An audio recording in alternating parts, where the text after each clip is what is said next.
The sun was warm across the desert, rising slow and glowing soft across the wide open plains. The land stretched far and silent, colored in shades of gold, red, and gentle brown. Tall cliffs rose in the distance, shaped by long ages past. The skies were clear, bright blue, and deep enough to remind anyone of the endless universe above. The desert was quiet, but it was not empty. It held history. It held memory. It held a story waiting to be told. In this place lived 3 Apache sisters. Their names were Atsa, Nayeli, and Sani.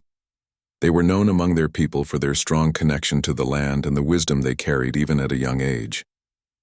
Each of them had a gift that made them special. Atsa, the eldest, had a thoughtful mind. She understood people easily. She could listen to many voices and still find harmony. When she spoke, others listened. Her calm presence brought peace. Nayeli, the middle sister, had an adventurous spirit. She liked exploring new paths, climbing ridges, and watching the horizon. She dreamed about what existed beyond the desert, even beyond the skies. She was curious and observant. Sani, the youngest, had gentle hands and a warm heart.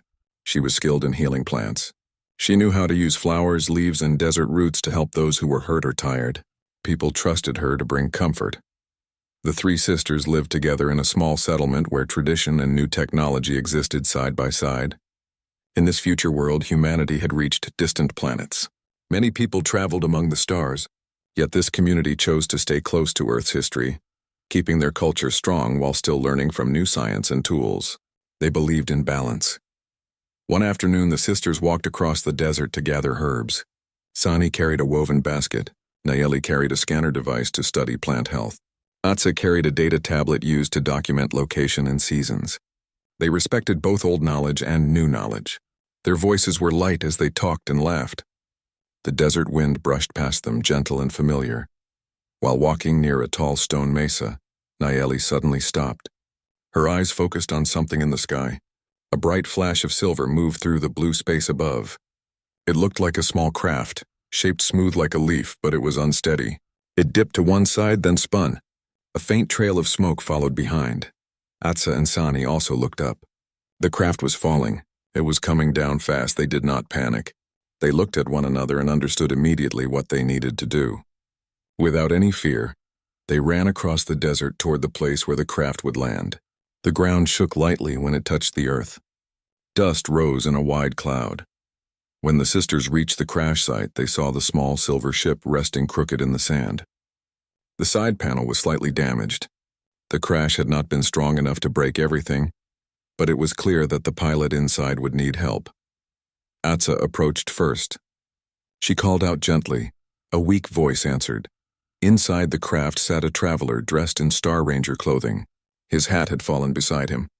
He looked tired and pale. His name was Eli Mercer, though he had not yet spoken it.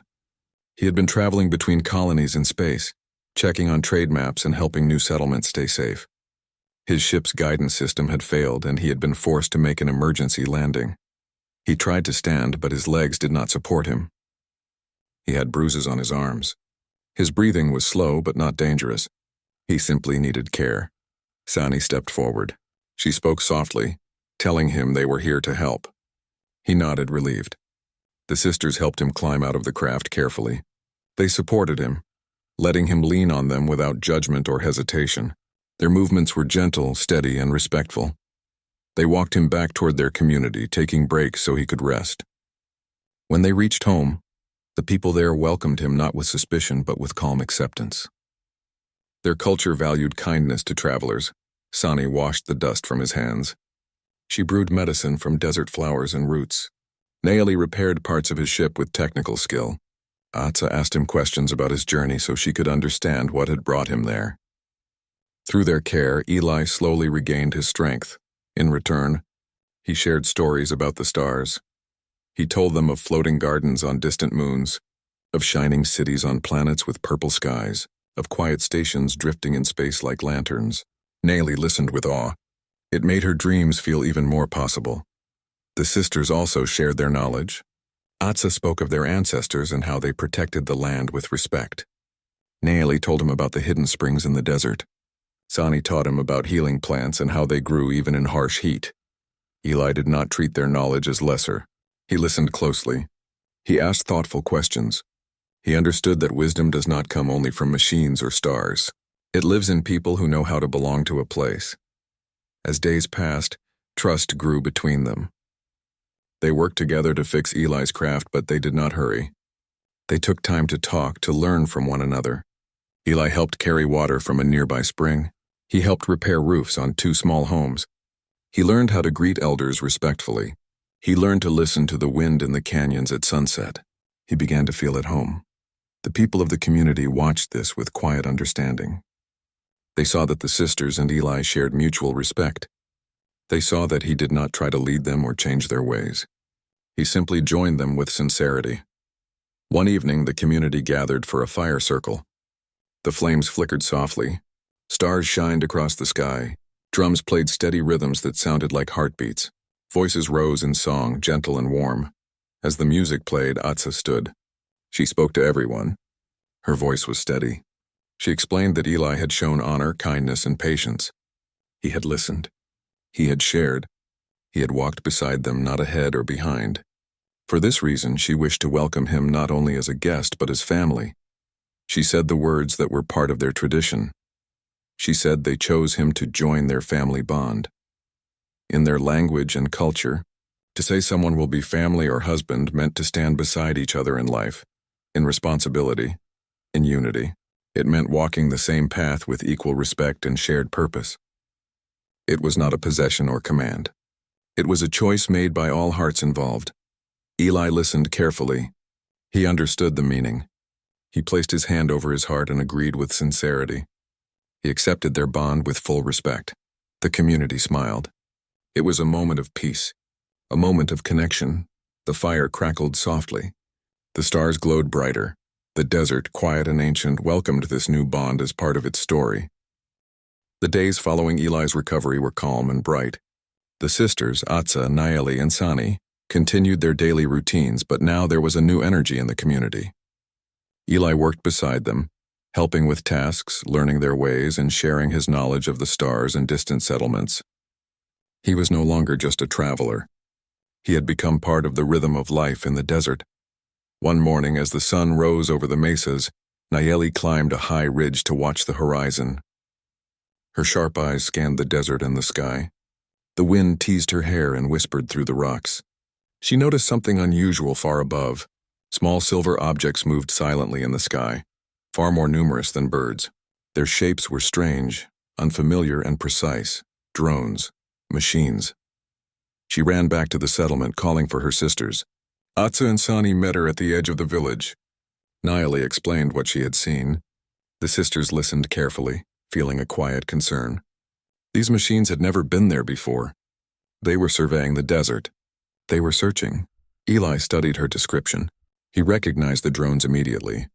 They belonged to a corporation known to explore far lands, often without permission or consideration for local people.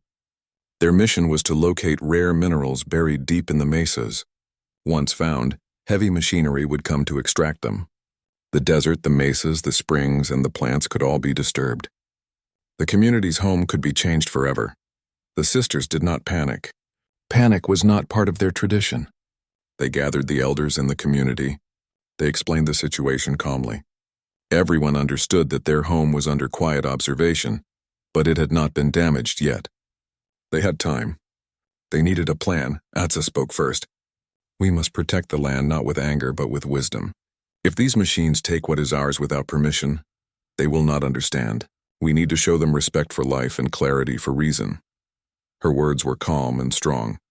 Nayeli suggested using observation and intelligence. She had studied the drone's movement for hours and could predict their paths. We can learn from them before they learn from us, she said. We can find patterns in their flight.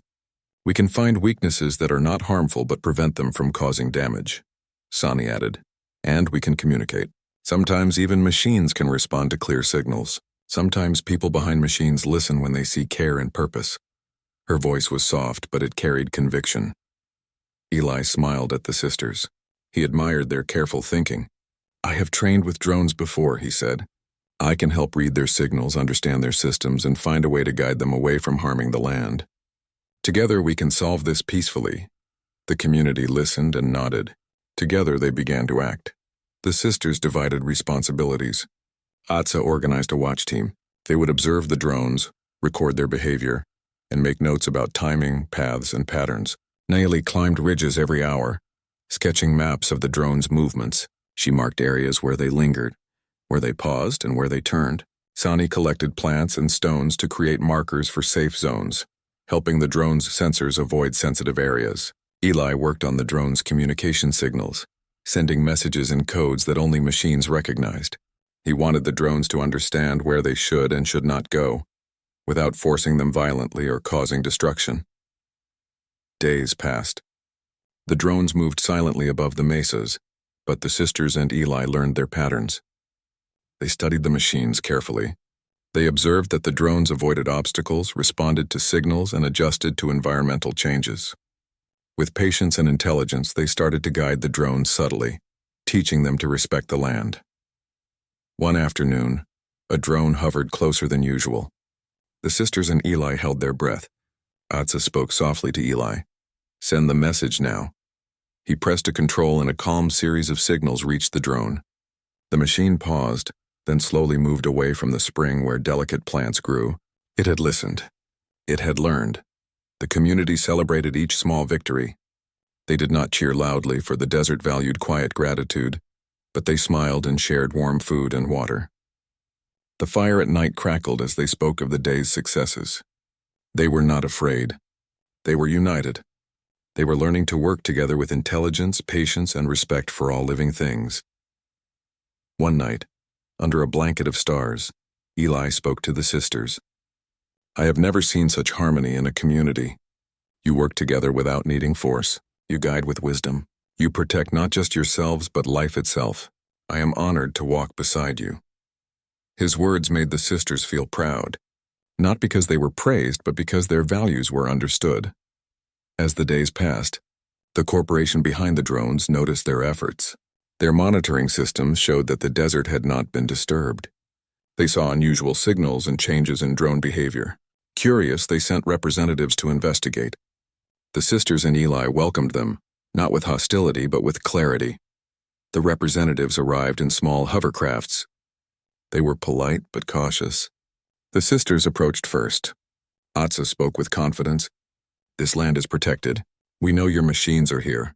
You must respect what is ours. You may observe, but you may not disturb." Her voice was calm, clear, and firm. Eli supported her, explaining the patterns they had observed in the drones. "The machines respond to clear guidance," he said. "If you wish to explore, do so with respect. The desert is alive. Every rock, every plant, every spring is important. The people here are guardians. Work with us, not against us." The corporation representatives listened. They were surprised. Usually they expected compliance or empty land. Here they found intelligence, cooperation, and strong respect for life. Slowly they realized they could not simply take the land. They could learn from it. They could cooperate. In the following days, the sisters and Eli guided the visitors. They showed which areas were sacred, which plants needed care, and how to avoid disturbing animal paths. Nayeli pointed out places where rare desert blooms thrived. Sani demonstrated the healing properties of the plants. Atsa explained the cultural history and why every step mattered. Eli helped translate their knowledge into technical language so the visitors understood. By the end of the week, the visitors left with respect, promising to adjust their plans and work with local guardians instead of against them. The desert was safe. The community had succeeded not through force but through patience, wisdom, and unity. They had protected their home, their traditions, and the balance of life. The sisters and Eli stood at the edge of the mesas one evening, watching the sun sink low into the horizon. The sky turned shades of orange, pink, and soft violet. The wind whispered across the desert, gentle and approving. The sisters felt peace in their hearts. They had worked together, faced a new challenge, and kept their home safe. Eli spoke softly. "I have traveled many lands, seen many stars, but I have never known a place like this. Here people walk with honor, think with wisdom, and protect life with care. I am proud to be here." The sisters smiled. They felt the same. He had come from the sky, but he had learned to stand on the earth with respect. From that day, the desert story included the bond of the three sisters and the star traveler. They became known across nearby settlements as protectors, guides, and examples of what humans could do when they acted with intelligence, care, and unity. The story spread among young explorers, among scientists, among future star travelers. It reminded everyone that courage does not mean rushing into danger. Strength does not mean force. Wisdom means seeing the bigger picture and working together with respect. The sisters and Eli continued to explore, learn, and grow. They shared knowledge with neighboring communities, teaching them to protect the land and cooperate with technology. They studied the stars together, imagining new journeys but always remembering the desert that had first welcomed them. The mesas remained quiet and golden. The springs shimmered in the sun. The plants and animals thrived. The desert, timeless and ancient, had added a new story to its memory, a story of harmony, respect, courage, and the power of working together. In the quiet evenings, when the sun set and the stars appeared, the sisters and Eli would sit together on the ridge. They watched the sky, feeling part of something larger. They knew that the universe was wide, full of unknowns, but also full of opportunities to learn, care, and grow. Together, they had proved that humans could be protectors, not just explorers. They had shown that honor, intelligence, and unity could solve even the most difficult challenges. And so the story of the three Apache sisters and the star traveler continued, not with battle or force, but with respect, wisdom, and the enduring spirit of humanity.